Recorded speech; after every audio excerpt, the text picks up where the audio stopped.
ఉన్నారు కాబట్టి మన మాతృభాష తెలుగులో మాట్లాడతానండి. వేదికను అలంకరించిన కిడ్స్ విద్యా సంస్థల చైర్మన్ శ్రీ కోయ సుబ్బారావు గారికి, సెక్రటరీ శ్రీ కోయ శేఖర్ గారికి, డైరెక్టర్ జి సాంబశివరావు గారికి, computer science and engineering head of the department Gurukeshwadas గారికి, AML and data science head of the department Bullibabu గారికి, electronics and communication engineering head of the department Anjaneyulu గారికి, నెక్స్ట్ ఈ ఫస్ట్ ఇయర్ మొత్తం అంటే basic science S&H department అంటారు, science and humanities, అంటే మీ పిల్లలు ఈ 1 ఇయర్ ఆ HOD కంట్రోల్లో ఉంటారు. ఆ head of the department doctor Qamaruddin గారికి, కిడ్స్ విద్యా సంస్థల మీద నమ్మకంతో మీ పిల్లలందరినీ ఇక్కడ జాయిన్ చేసినందుకు ముఖ్యంగా తల్లిదండ్రులకు, అక్కలకు, అన్నలకు, చెల్లెలకు, అంటే కొంతమంది సిస్టర్స్ బ్రదర్స్ వచ్చి అంటే పేరెంట్స్ దూరంగా ఉండటం, ఎడ్యుకేటెడ్ కాకపోవటం, వాళ్ళు వచ్చి జాయిన్ చేశారు కిడ్స్ బ్రాండ్ నేమ్ మీద. So by the God grace last year వరకు ఈ కాలేజీ పేరు గుంటూరు ఇంజనీరింగ్ కాలేజ్. ఇప్పుడు ఆ నేమ్ కూడా KITS Akshar Institute of Technology, అంటే ఈ నేమ్లోనే కిడ్స్ విలీనమై ఉందన్నమాట. ఓకే, తర్వాత పిల్లలందరికీ నా హృదయపూర్వక నమస్కారాలు. తర్వాత ఈ కాలేజీ ప్రొఫైల్ జస్ట్ బ్రీఫ్గా ఒక 5 minutes to 10 minutes, మ్యాక్సిమం 10 minutesలో చెప్పేస్తాను. ఈ కాలేజీలో మొత్తం 5 branches ఉన్నాయి. Computer science engineering with specialization data science, computer science engineering with specialization AML, next electronics and communication engineering. తర్వాత ఈ సంవత్సరం నుంచి ఇన్ఫర్మేషన్ టెక్నాలజీ బ్రాంచ్ కూడా ఇంట్రడ్యూస్ చేశాము. అదేవిధంగా పీజీ కోర్సెస్కి వచ్చేసరికి MCA and MTech computer science ఈ కోర్సెస్ ఉన్నాయి. ఇక ఇంటేక్ వచ్చేసరికి అంటే సంవత్సరానికి చేరే విద్యార్థులు CSE 6 సెక్షన్లు అంటే 320, మిగతా అన్ని బ్రాంచీలు ఒక్కొక్క సెక్షను అంటే ఈచ్ ఇంటేక్ 60, అదేవిధంగా MCA 60, తర్వాత MTech కంప్యూటర్ సైన్స్ 18. ఇది ఈ college intake strength approved by AICTE and JNTU Kakinada. Next ఈ మేనేజ్మెంట్ గుంటూరు ఇంజనీరింగ్ కాలేజీని టేక్ ఓవర్ చేసిన తర్వాత 21-22 ఆన్వర్డ్స్ ఎవ్రీ ఇయర్ 100% ఇంటేక్, అంటే అన్ని సీట్స్ ఫిల్ అవుతున్నాయి. ఈవెన్ ఈ సంవత్సరం అన్ని కాలేజీల్లో సెక్షన్స్ పెంచినా సరే ఈ సంవత్సరం కూడా సెకండ్ కౌన్సిలింగ్ తర్వాత ఫైనల్ కౌన్సిలింగ్ తర్వాత అన్ని సీట్స్ ఫిల్ అయ్యాయి. 100% అడ్మిషన్ ఇంటేక్. ఓకే, దానికి చాలా గర్వంగా ఉంది. తర్వాత ఆల్రెడీ ఇందాక మేడం గారు చెప్పారు, రీసెంట్గా మనకి అంటే మీరు వచ్చే వేళ విశేషం ఏమో తెలియదు, అంటే మీరు కొత్తగా జాయిన్ అయ్యే వేళ విశేషం ఏమో తెలియదు. తర్వాత మా ఫ్యాకల్టీ, తర్వాత మా students, already senior students, parents వీళ్ళందరి దీవెనలతో రీసెంట్గా NAC A అక్రిడేషన్ వచ్చింది. NAC అక్రిడేషన్ ఇన్స్టిట్యూట్ అయింది విత్ 3.08 పాయింట్స్. ఓకే, ఇది ఒక షార్ట్ టర్మ్ గోల్. అంటే మాకు ఈ లాంగ్ టర్మ్ గోల్స్ ఏందనేది చైర్మన్ గారు చెబుతారు. ఫ్యూచర్లో ఈ కాలేజీని ఎక్కడ దాకా తీసుకెళ్ళేదాలి అనేది ఆ లాంగ్ టర్మ్ గోల్స్ చైర్మన్ గారు చెబుతారు. ఈ short term goal as a head of the institution నాకు వచ్చిన వెంటనే ఫస్ట్ NAC, తర్వాత అటానమస్, తర్వాత NBA, ఇవన్నీ గోల్స్ నాకు ఇస్తూ ఉంటారు. దాన్ని రీచ్ చేయించే బాధ్యత నాది, మా ఫ్యాకల్టీతో, మీ స్టూడెంట్స్ అందరి సపోర్ట్తో. ఓకేనా.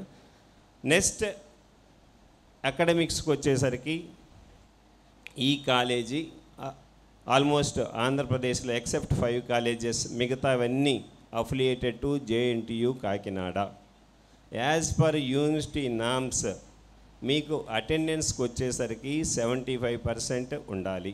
ఎగ్జామ్స్ మీరు రాయాలి అంటే 75%, 75% కంపల్సరీ అటెండెన్స్ ఉండాలి.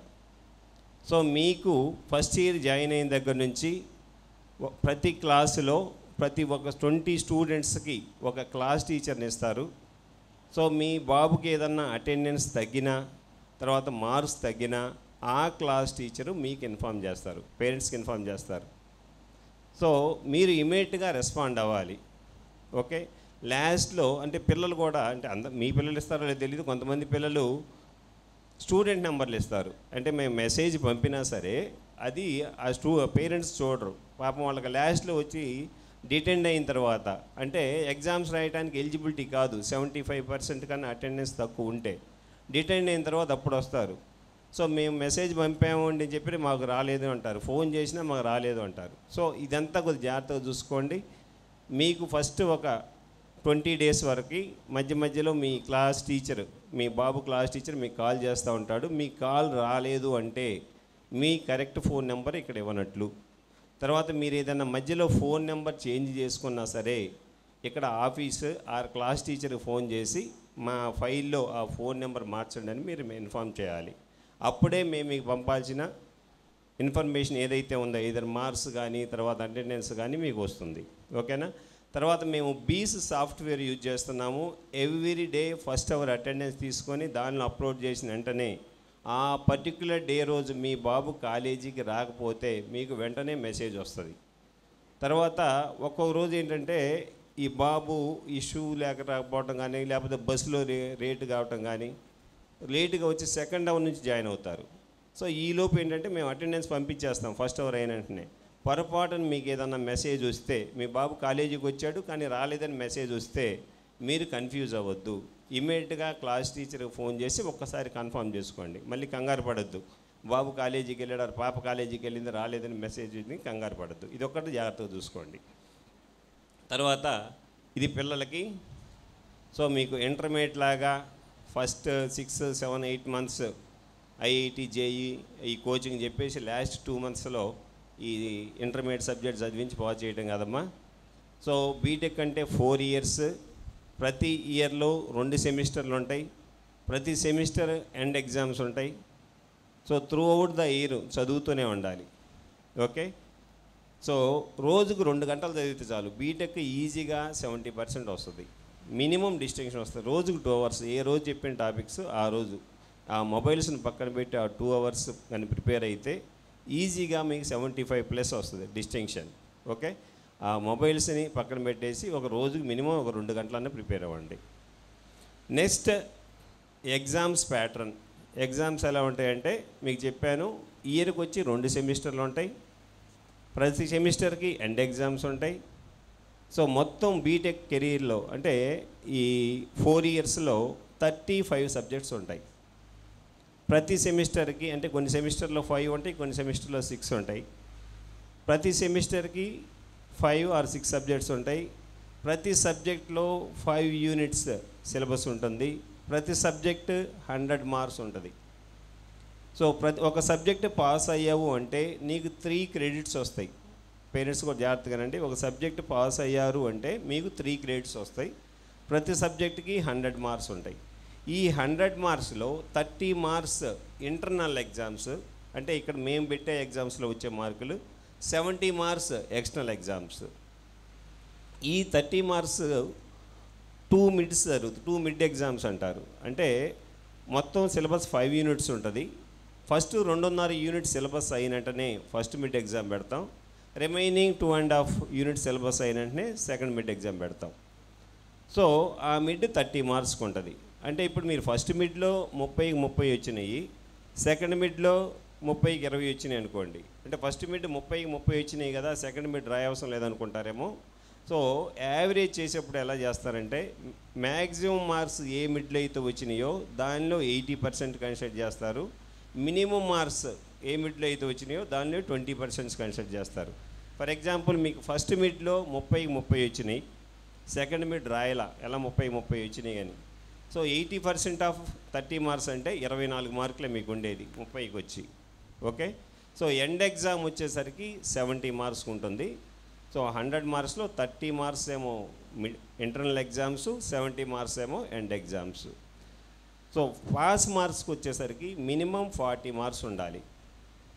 పాస్ అవ్వాలి అంటే ఒక సబ్జెక్ట్ పాస్ అవ్వాలి అంటే మీరు 40 marks వచ్చి ఉండాలి.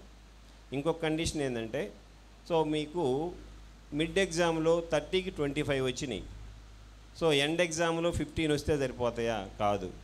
సో దానిలో మినిమం 24 రావాలి, 70కి 24 రావాలి. సో నెక్స్ట్ టోటల్ 2 కలిపితే 40 మార్క్స్ రావాలి, అప్పుడు సబ్జెక్ట్ పాస్ అయినట్టు మీరు. ఓకేనా? అలా ప్రతి సెమిస్టరు 6 నెలలకు ఒకసారి ఎండ్ ఎగ్జామ్స్ ఉంటాయి కాబట్టి, మళ్ళీ 2.5 నెలలకు ఒకసారి మిడ్ ఎగ్జామ్స్ ఉంటుంది కాబట్టి త్రూఅవుట్ ద ఇయర్ చదువుతూనే ఉండాలి. ఇంటర్మీడియట్ లాగా కాదు, first 8 months IIT JEE EAMCET prepare అవ్వటం, లాస్ట్ 2 మంత్స్లో ఇంటర్లాగా కాదండి. సో మీరు కంటిన్యూగా ప్రిపేర్ అవుతూనే ఉండాలి. రోజుకు 2 అవర్స్ ప్రిపేర్ అయితే చాలు, definitely will get distinction, means above 75%. Next very very important, promotion rules. అంటే మీకు బీటెక్ మొత్తం 160 క్రెడిట్లు ఉంటాయి. ఒక సబ్జెక్ట్ పాస్ అయ్యావు అంటే నీకు 3 క్రెడిట్స్ వస్తాయి, 3 క్రెడిట్లు వస్తాయి. సో అలా for example first year first semester 5 సబ్జెక్టులు ఉన్నాయనుకోండి, 5 మూళ్ళు 15 క్రెడిట్లు. తర్వాత 2 ల్యాబ్లు ఉన్నాయనుకోండి, 2 రోజులు 4. అట్లా అంటే మీరు రఫ్గా అంటే కొన్ని సెమిస్టర్లో 21 క్రెడిట్స్ ఉంటాయి, కొన్ని సెమిస్టర్లో 20 క్రెడిట్స్ ఉంటాయి. ఓకే, యావరేజ్ 20 అనుకోండి. అంటే మీరు థర్డ్ ఇయర్కి వెళ్ళాలంటే ఫస్ట్ ఇయర్ అన్ని సబ్జెక్టులు ఫెయిల్ అయ్యాం, 1 2 పాస్ అయ్యాం. సెకండ్ ఇయర్ 1 2 పాస్ అయ్యాం, అప్పుడు మీరు థర్డ్ ఇయర్కి వెళ్ళరు. సెకండ్ ఇయర్ వరకు అంటే 4 సెమిస్టర్లు, 4 20లు 80 క్రెడిట్లు, దానిలో 40% క్రెడిట్స్ మీకు వస్తేనే థర్డ్ ఇయర్కి వెళ్తారు. అలానే థర్డ్ ఇయర్ వరకు ఉన్న సబ్జెక్టులు మొత్తంలో 40 ఉన్న క్రెడిట్లకి 40% క్రెడిట్ వస్తేనే ఫైనల్ ఇయర్కి వెళ్తారు. అంటే ఈ మొత్తం రూల్స్ స్టూడెంట్స్ ఇక్కడ జాయిన్ అయినప్పుడు తర్వాత ఇస్తారు. ఆ ఫైల్లో ప్రమోషన్ రూల్స్ కూడా యాడ్ చేస్తాము. సో మొత్తం అంటే పేరెంట్స్కి చెబుతున్నాను అనమాట, మీ పిల్లవాడు ఎన్ని సబ్జెక్టులు పాస్ అయ్యాడు. సో థర్డ్ ఇయర్కి వెళ్ళాలంటే సెకండ్ ఇయర్ వరకు ఉన్న సబ్జెక్టులో ఎన్ని సబ్జెక్టులు పాస్ అవ్వాలి, మీ వాడు ప్రమోట్ అయ్యాడా లేదా అది కూడా చూసుకుంటూ ఉండాలి. ఓకే, సో మీకు రెగ్యులర్గా క్లాస్ టీచర్ ఫోన్ చేస్తూ ఉంటారు, ఫోన్ చేసినప్పుడు మీరు రెస్పాండ్ అవ్వండి. Next hostel and bus facilities. So మీకు computer science department HOD Gurukeshavadas గారు hostel professor incharge. Next MCA HOD Eshwar గారు ట్రాన్స్పోర్ట్ ఇన్ఛార్జి. మీకు బస్సుల్లో కానీ హాస్టల్లో కానీ ఏదైనా ప్రాబ్లం వస్తే సో ఇమీడియట్గా వాళ్ళకి ఫోన్ చేయొచ్చు. మీకు ఇచ్చే ఒక ఫైల్ ఇస్తాము, మధ్యాహ్నం క్లాస్కి వచ్చినప్పుడు ఆ ఫైల్లో మీ మేనేజ్మెంట్ నెంబర్స్ అంటే చైర్మన్ గారు, సెక్రటరీ గారు, డైరెక్టర్ గారి నెంబరు, నా నెంబరు, క్లాస్ టీచర్స్ నెంబర్స్, అందరు ఫోన్ నెంబర్స్ ఉంటాయి. మీకు ఎవరితో అయితే అవసరం ఉంటుందనుకున్నామో వాళ్ళ నెంబర్లన్నీ ఆ ఫైల్లో ఉంటాయి, మీరు ఏ టైంలో అయినా ఫోన్ చేయొచ్చు. ఓకేనా? సో మీకు ఏ ప్రాబ్లం వచ్చినా ఈ కాలేజీలో ఉన్న అడ్వాంటేజ్ ఏంటంటే ఈ చైర్మన్ గారు, సెక్రటరీ గారు వాళ్ళకి వేరే బిజినెసెస్ ఏం లేవు, ఓన్లీ కాలేజెస్సే. లేస్తే ఉదయాన్నే ఆ కాలేజీ కన్నా వెళ్తారు, లేకపోతే ఈ కాలేజీ కన్నా వస్తారు. మీకు ఏమన్నా ప్రాబ్లం అయితే డైరెక్ట్గా అయినా వాళ్ళకి కాల్ చేయొచ్చు. వీలైనంత వరకు ప్రాబ్లమ్స్ మా దగ్గర సాల్వ్ అవుతాయి. కొన్ని మా దగ్గర సాల్వ్ కాలేని ప్రాబ్లమ్స్ ఉంటే మాకు చెబుతారు, మేము వాళ్ళకి కన్వే చేస్తాం. లేదు మీకు ఏమన్నా అర్జెంట్ అవసరమైంది అనుకుంటే డైరెక్ట్గా వాళ్ళిద్దరికి ఎప్పుడైనా ఫోన్ చేయొచ్చు. వాళ్ళకి వేరే బిజినెసెస్ ఏం లేవు, ఈ కాలేజీల్లోనే ఎప్పుడు ఉంటారు, ఉంటే అక్కడ ఉంటారు, లేకపోతే ఇక్కడ ఉంటారు. ఓకేనా? Next library. సో చాలామంది పేరెంట్స్ నా దగ్గరకు వచ్చినప్పుడు, సార్ ఫీజు ఎంత, ఎన్ని బుక్స్ కావాలి, బుక్స్ అంటే కొంతమంది ఫైనాన్షియల్ ప్రాబ్లం ఉన్నవాళ్ళు బుక్స్కి ఎంత అవుతుందండి అంటారు. 99.99% ఇంజనీరింగ్లో బుక్స్ మీరు పెద్ద కొనాల్సిన అవసరం ఉండదు. ఎందుకంటే 26,000 బుక్స్ ఉన్న లైబ్రరీ మాకుంది. సో ప్రతి స్టూడెంట్కి 3 బుక్స్ ఇస్తాము. వాటిని మళ్ళీ 15 డేస్ తర్వాత రెన్యువల్ చేయించుకొని మళ్ళీ కావాలంటే తీసుకోవచ్చు. కాకపోతే బ్యాడ్ లక్ ఏంటంటే ఈ మధ్య టెక్స్ట్ బుక్లు చదవడం తక్కువైపోయింది. అసలు పిల్లల లైబ్రరీకి వెళ్ళి టెక్స్ట్ బుక్లు తీసుకోకుండా సో ఈ టీచర్స్ని స్టడీ మెటీరియల్ ఇంటర్మీడియట్లో లాగా స్టడీ మెటీరియల్ నోట్స్ ఇవ్వండి, జిరాక్సులు తీయించుకుంటాము. జిరాక్సులు తీయించుకుంటే పర్లేదు కొంతవరకు, చాలా మంచి స్టూడెంట్ అని. చాలామంది మొబైల్లో స్కాన్ చేసుకొని మొబైల్లో చదువుతామంటారు. వీలైనంత వరకు మొబైల్లో చదవటం అనేది ఇంజనీరింగ్ వేస్ట్. మెటీరియల్ ఇస్తే జిరాక్స్ తీయించుకోండి, ఆన్ పేపర్ హార్డ్ కాపీ చదవండి.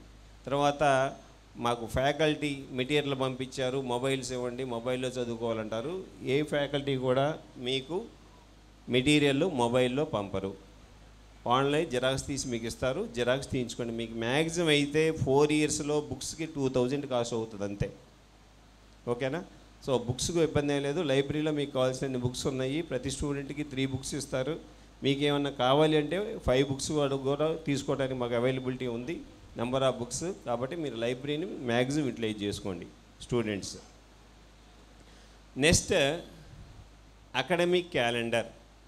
సో మీకు ఇచ్చే ఆ ఫైల్లో అకాడమిక్ క్యాలెండర్ ఉంటుంది. అంటే మీకు first year first semester class work ఎప్పుడు స్టార్ట్ అవుతుంది, ఫస్ట్ మిడ్ ఎప్పుడు, సెకండ్ మిడ్ ఎప్పుడు, తర్వాత ఎండ్ ఎగ్జామ్స్ ఎప్పుడు, తర్వాత సెమిస్టర్ బ్రేక్ ఎన్ని రోజులు ఉంది, ఆ తర్వాత సెకండ్ సెమిస్టర్ ఎప్పుడు స్టార్ట్ అవుతుంది అనేది మొత్తం ఆ అకాడమిక్ క్యాలెండర్లో ఉంటుంది. ఆ డేట్స్ ఫాలో అవ్వండి. +/- 5 డేస్. ఒక్కోసారి ఏమైనా యూనివర్సిటీలో అనుకోకుండా హాలిడేస్ వస్తే ఆ వారంలోనే 1-2 రోజులు అటో ఇటో ఎగ్జామ్స్ పెడతారు. సో మీకు ఎండ్ ఎగ్జామ్స్ ఎప్పుడు ఉంటాయో ముందే తెలుస్తుంది, మిడ్ డే ఎగ్జామ్స్ ఎప్పుడు ఉంటాయో ముందే తెలుస్తుంది. మీకు ఇచ్చిన ఆ పేపర్లోనే ఉంటుంది. అది మేము ఇచ్చిన పేపర్ కాదు, జేఎన్టీయూ యూనివర్సిటీ ఇచ్చిన పేపరు. ఆ డేట్ ప్రకారం ఎగ్జామ్స్ జరుగుతాయి. ఓకేనా. నెక్స్ట్ ఇక్కడ curricular activities, co curricular activities, extra curricular activities. Only books చదవటం, 80% మార్క్స్ తెచ్చుకోవటం, 90% తెచ్చుకోవటం అనేది సరిపోదు. ప్రతి స్టూడెంటు ఈ 2 యాక్టివిటీస్లో, కో కరిక్యులర్ యాక్టివిటీస్లో కానీ ఎక్స్ట్రా కరిక్యులర్ యాక్టివిటీస్లో కానీ పార్టిసిపేట్ చేయాలి. సో ఏ కంపెనీ అయినా సరే క్యాంపస్ ఇంటర్వ్యూస్కి వచ్చినప్పుడు వాడికి basic qualification throughout the academy 10th, intermediate, BTech 60%, కొన్ని కంపెనీలు 65% అడుగుతాయి. ఆ పర్సంటేజ్ ఉందా లేదా అని చూస్తారు అంతే. పేరెంట్స్ కూడా ఇంటర్మీడియట్ 90% వచ్చింది, 940 మార్క్స్ వచ్చాయి, 94% వచ్చింది కాబట్టి బీటెక్ కూడా ఆ రేంజ్లో రావాలి పిల్లవాడికి అని ఎక్స్పెక్ట్ చేయొద్దండి. వాడికి ఓవరాల్ డెవలప్మెంట్ ఉండాలి. అంటే ఈ కో కరిక్యులర్ యాక్టివిటీస్లో, ఎక్స్ట్రా కరిక్యులర్ యాక్టివిటీస్లో కూడా పార్టిసిపేట్ చేయాలి. ఎక్స్ట్రా కరిక్యులర్ యాక్టివిటీ అంటే ఏం లేదు, స్పోర్ట్స్, ఎన్సీసీ, ఎన్ఎస్ఎస్, ఈ కల్చరల్ ప్రోగ్రామ్స్. ఇందాక మీకు ఇక్కడ పెర్ఫామ్ చేసిన వాళ్ళంతా మీ జస్ట్ సీనియర్స్, సెకండ్ ఇయర్స్ అంతే. లాస్ట్ ఇయర్ ఈ టైంలో వాళ్ళు అక్కడ కూర్చున్నారు, నెక్స్ట్ ఇయర్ మీరు ఇక్కడ పెర్ఫామ్ చేస్తారు. ఇవన్నీ ఎక్స్ట్రా కరిక్యులర్ యాక్టివిటీస్. అంటే ఈ స్టేజ్ ఫియర్ అవన్నీ పోతాయి అన్నమాట. కో కరిక్యులర్ యాక్టివిటీస్ అంటే ఈ సబ్జెక్ట్స్తో పాటు దాని related skill oriented course, workshops ఇవన్నీ పెడతారు. వాటన్నిటిలో స్టూడెంట్స్ యాక్టివ్గా పార్టిసిపేట్ చేయాలి. ఓన్లీ జస్ట్ చదవటం 90% తెచ్చుకుంటే సరిపోదు. ఓకేనా. ఓవరాల్ డెవలప్మెంట్ ఉండాలి స్టూడెంట్కి. తరువాత సో ఫైనల్గా స్టూడెంట్స్ చెప్పేది ఒకటేను, ఈ 4 years కష్టపడ్డారు అంటే 40 years మంచి జాబ్లో సెటిల్ అయ్యి ఎంజాయ్ చేస్తారు. ఈ 4 years ఎంజాయ్ చేయాలనుకుంటే రిమైనింగ్ 40 years చాలా ఇబ్బంది పడతారు. కాబట్టి ఈ 4 years బాగా కష్టపడండి. మీకు ఏ అవసరం వచ్చినా సరే ఇక్కడ చైర్మన్ గారు, సెక్రటరీ గారు, డైరెక్టర్ గారు, అందరు faculty from top to bottom అందరూ ఇమీడియట్గా యాక్షన్ ఉంటుంది. సో ఇక్కడ కొంతమంది మొన్న అడిగారు బాగా స్ట్రిక్ట్ అంట కదా అని, బాగా స్ట్రిక్ట్ అంట కదా, కిడ్స్ బాగా స్ట్రిక్ట్ అంట కదా అని. కొంతమంది పేరెంట్స్ స్ట్రిక్ట్ కావాలి కాబట్టి నేను ఇక్కడ వచ్చి చేర్చామన్నారు. ఇక్కడ స్ట్రిక్ట్ ఏం కాదండి. ఇక్కడ ఈ కాలేజీలో సెక్రటరీ గారు స్ట్రిక్ట్ అంటారు. సెక్రటరీ గారు స్ట్రిక్ట్ కాదు, చూడటానికి పైగా అలా ఉంటారు. లాస్ట్లో ఫైనల్ ఫేర్వెల్ డే రోజు పిల్లలు బయటికి వెళ్ళేటప్పుడు ఆయనతోనే సెల్ఫీ దిగుతారు. చైర్మన్ గారితో కానీ మాతో కానీ సెల్ఫీ దిగరు. అంటే పిల్లలకి అంతా దగ్గర అయిపోతారు. తిట్టినట్టే ఉంటారు, కొట్టినట్టే ఉంటారు, మళ్ళీ పిల్లల దగ్గర అయిపోతారు. సో ఫైనల్ ఇయర్ ఫేర్వెల్ ఒకసారి మీరు ఇక్కడ ఉంటారు చూడండి, సెల్ఫీ దిగడానికి సెక్రటరీ గారి దగ్గరే పిల్లలు ఉంటారు, మా దగ్గరికి ఎవరు రారు. ఓకే. ఆయన చాలా జాగ్రత్తగా ఉంటారు పిల్లల విషయంలో. కాబట్టి మీరు స్టిక్ అని ఏం భయపడాల్సిన అవసరం లేదు. ఓకేనా. సో ఫస్ట్ అండ్ లాస్ట్గా మా కాలేజీ మీద నమ్మకం ఉంచి మీ పిల్లలందరినీ ఇక్కడ చేర్చినందుకు ధన్యవాదాలు. Thank you.